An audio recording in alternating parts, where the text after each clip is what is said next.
लगातार दो मांगे उठी हैं। पुलिस सिस्टम को खत्म कीजिए। दूसरी मांग उठी है कि पुलिस रिफॉर्म कीजिए। आज हम दोनों पे बातचीत करने जा रहे हैं। ये बात तो आपको पता है कि सरकारी आंकड़ों के अनुसार 2015 में पुलिस कस्टडी में 111 लोगों की मौत हुई थी और 300 से अधिक लोगों को टॉर्चर किया गया था। भारत में 5 लाख से अधिक कांस्टेबल की कमी है, फिर भी छोटे पद के पुलिस वालों को बड़े अफसरों के घर में प्लेट उठाने से लेकर सब्जी लाने तक जैसे छोटे छोटे काम तक करने पड़ते हैं। इन्हीं बातों को देखते हुए कई बार पुलिस व्यवस्था में रिफॉर्म्स की बातें हुई हैं और एक बार फिर से रिफॉर्म की मांग उठ रही है, लेकिन कोई भी पार्टी में देखता हूं अपने मैनिफेस्टो में इसको इंक्लूड नहीं करती है, क्योंकि इस मांग को हम लोग प्रमुखता से नहीं रखते हैं। लेकिन सवाल वही है, क्या हमें पुलिस सिस्टम को एबॉलिश करना चाहिए और किन लोगों के द्वारा ऐसी मांग की जाती है और उनके क्या तर्क होते हैं। कई ऐसे विद्वान लोग हैं जिनका साफ तौर पर कहना है कि पुलिस सिस्टम को हटा देना चाहिए। जब भारत को आज़ादी मिली थी तभी महात्मा गांधी जी ने कह दिया था कि अंग्रेजों द्वारा बनाए गए सभी कानूनों को आपको रद्द कर देना चाहिए और हमें अपने खुद के कानून बनाने चाहिए ताकि देश हमारी व्यवस्था से चले, ना कि अंग्रेजों की। कुछ ऐसा ही राजीव दीक्षित जी का मानना था, जिनका कहना था कि 1860 में अंग्रेजों ने पुलिस एक्ट, पुलिस व्यवस्था इसीलिए बनाई थी ताकि विद्रोहियों के खिलाफ एक्शन लिया जा सके, और अब वही काम भारत सरकार हमारे नागरिकों के लिए कर रही है। इन लोगों की माने तो और व्यवस्था की तरह पुलिस व्यवस्था भी गुलामी की एक प्रतीक है। हालांकि इसके विपक्ष में एक ये दलील दी भी जाती है कि अगर हम पुलिस सिस्टम को पूर्णतया हटा भी देते हैं तो देश में आप इंटरनल आंतरिक सुरक्षा का हालात बहुत ज़्यादा खराब हो जाएगा और ये डेमोक्रेसी के लिए ठीक नहीं होगा। अब इस पॉइंट को हम ज़्यादा विस्तार से बात नहीं करेंगे क्योंकि ऑल टुगेदर वो एक अलग पॉइंट बन जाएगा, लेकिन हम रिफॉर्म की बात करने जा रहे हैं। लेकिन एक मांग और उठती है, पुलिस ऑर्डरली सिस्टम को समय समय पर खत्म करने वाली। ये क्या चीज़ होती है? देखो, दरअसल इस सिस्टम में सीनियर पुलिस अधिकारियों को कुछ ऐसे जूनियर पुलिस ऑफिसर मिलते हैं जो उनके जो प्राइवेट कार्य में काम करने के लिए नियुक्त किए जाते हैं। जैसे डीजीपी को 6 और एसपी को 3 कांस्टेबल दिए जाते हैं। बार बार यही मांग उठी है कि इस व्यवस्था को खत्म कीजिए, खत्म करना चाहिए, क्योंकि पुलिस वालों को ट्रेनिंग उनके काम की मिलती है, ना कि बर्तन सब्जी उठाने के लिए और ना किसी अधिकारी के निजी काम करने के लिए। मैं आपको एक बात बताता हूं, सेकेंड एडमिनिस्ट्रेटिव रिफॉर्म कमीशन जो कि 2005 और 6th पे कमीशन 2008 में भी इसकी मांग को उठाया गया था।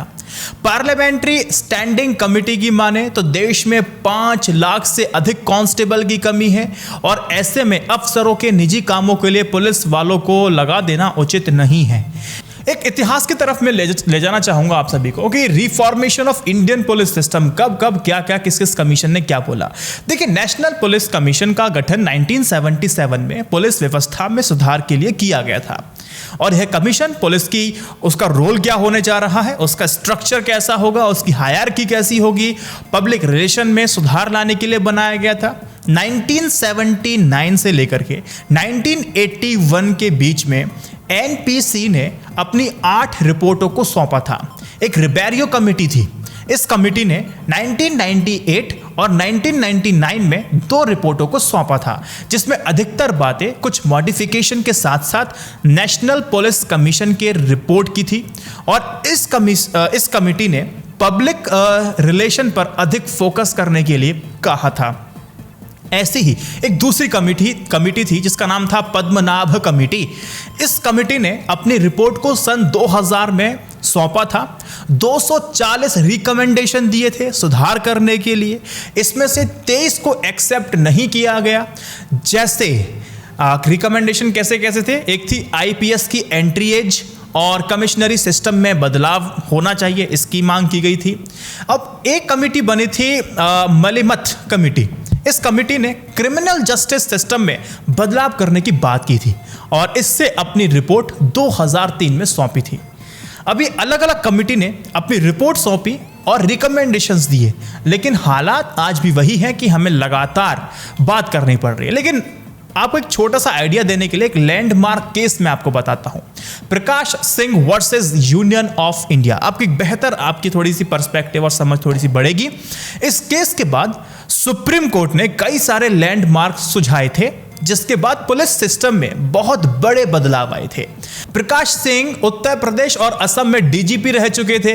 1996 में उन्होंने सुप्रीम कोर्ट में एक PIL को डाला था, जिसके तहत उन्होंने पुलिस सिस्टम में रिफॉर्म की मांग उठाई थी। इस PIL के लिए जूलियो रिबेरियो के अंडर एक कमेटी बनाई थी और फैसला 2006 में सुनाया था। 2006 में सुप्रीम कोर्ट ने सारे राज्य और यूनियन टेरिटरीज को कई महत्वपूर्ण निर्देश दिए थे और पुलिस की कार्यशैली और उसकी स्ट्रेंथ उसको मिले, पॉलिटिकल इंटरफियरेंस उससे अलग हो, उस तरह की मांग, उस तरह के आदेश देखने को मिले थे। सुप्रीम कोर्ट ने क्या किया था कि टेन्योर को फिक्स कर दिया था, उस पर बहुत जोर दिया गया था ताकि बीच में जो ट्रांसफर हो रहे थे उसको रोका जा सके। आपने देखा सरकार बदली नहीं कि DM, SDM और SSP सब बदले गए। कोर्ट ने डीजीपी के सिलेक्शन और टेन्योर को फिक्स कर दिया। इसके अलावा इंस्पेक्टर जनरल के टेन्योर को भी फिक्स किया था ताकि बीच में तबादला ना हो सके। अब देखिए, ऑपरेशनल जो ड्यूटीज पर रहने वाले जितने भी पुलिसकर्मी होते थे, ऑफिसर्स होते थे, उनको भी मिनिमम 2 साल का वर्किंग टेन्योर उनका फिक्स कर दिया। अब देखिए, देख रहे हो ना कितना बड़ा चेंज सिस्टम के अंदर उस वक्त आ रहा था।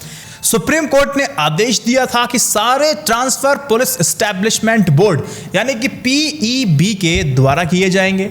अब देखिए, कोर्ट का मानना था कि इससे ट्रांसफर में नेताओं की दखलंदाजी थोड़ी सी कम होगी और यह भी कहा गया था कि setting up of state police complaint authority होनी भी चाहिए, जो कि पुलिस के द्वारा अत्याचार और अपराध रोकने के लिए जिला और स्टेट लेवल पर जांच अथॉरिटी को स्टैब्लिश करने की बात की गई थी कि आप इसको स्टैब्लिश कीजिए, जिसका काम ये होगा। कोर्ट ने इसके अलावा बेहतर फंक्शनिंग के लिए लॉ एंड ऑर्डर और इन्वेस्टिगेशन को अलग करने का ऑर्डर दिया था। इन्हीं ऑर्डर के तहत स्टेट सिक्योरिटी कमीशन यानी कि SSC का गठन किया था। लेकिन रिफॉर्म की क्या आवश्यकता है? देखिए, ऐसे कई कारण हैं जिसकी वजह से पुलिस सिस्टम में रिफॉर्म की मांग समय समय पर उठती रही है। इनमें से एक बड़ा कारण यह है कि पुलिस कस्टडी में टॉर्चर, मौत के जो आंकड़े हैं जो लगातार बढ़ते जा रहे हैं। भारत सरकार के आंकड़ों की माने तो 1 अप्रैल 30 नवंबर 2015 के बीच 111 लोगों की मौत पुलिस कस्टडी में होना, ये अपने आप में चिंताजनक है ना। और इसके अलावा 330 कस्टडी में हुए टॉर्चर केस भी सामने आते हैं। सिर्फ 2015 में 25,000 से ज़्यादा पुलिस के अत्याचार के केस दर्ज किए गए थे। रिफॉर्म का एक और कारण छोटे रैंक के अफसर के साथ बर्बरता को भी बताया जा सकता है। 2006 के अपने जजमेंट पे सुप्रीम कोर्ट ने इस मुद्दे पर टिप्पणी की थी और कहा था कि बड़े रंग के अफसर अपने आप को भगवान ना समझें और छोटे रैंक के अधिकारियों पर बर्बरता ना की जाए। हालांकि आप सभी को पता है 7th शेड्यूल के अनुसार पुलिस रिफॉर्म स्टेट लिस्ट में आता है, यानी कि पुलिस के ऑर्गेनाइजेशनल चेंज और रिफॉर्म राज्य सरकार कर सकती है। ट्रांसफर और मैनेजमेंट के लिए अलग बॉडी बना दी गई, लेकिन वो कितना एक्टिव है और क्या सच में पॉलिटिक्स का या पॉलिटिकल नेताओं का उसमें इंटरफेरेंस खत्म हो गया क्या? इस पर भी अभी सवाल उठता है, क्योंकि हम इन सारी चीजों को देखते हैं।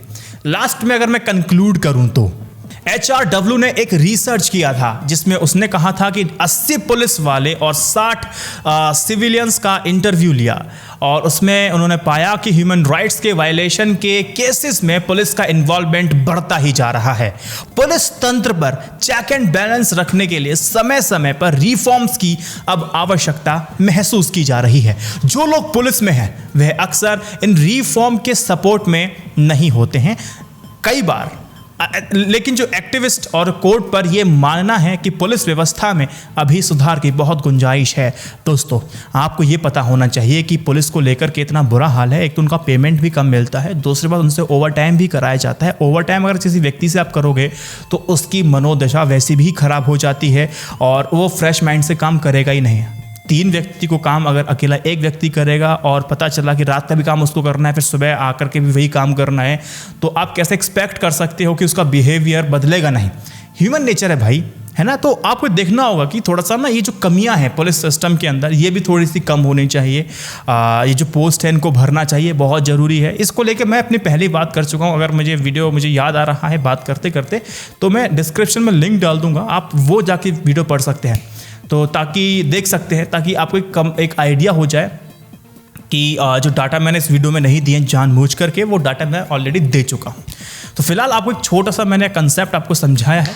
आपको किस टॉपिक पर वीडियो चाहिए कमेंट कीजिए, वीडियो आपको मिलेगा। चैनल की मेंबरशिप लीजिए, जो कि आप डिस्क्रिप्शन में पेटीएम यूट्यूब के ले सकते हैं।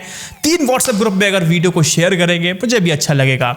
जय Hind, Vande Mataram. Stay updated, stay educated, सत्यमेव जयते। नमस्कार।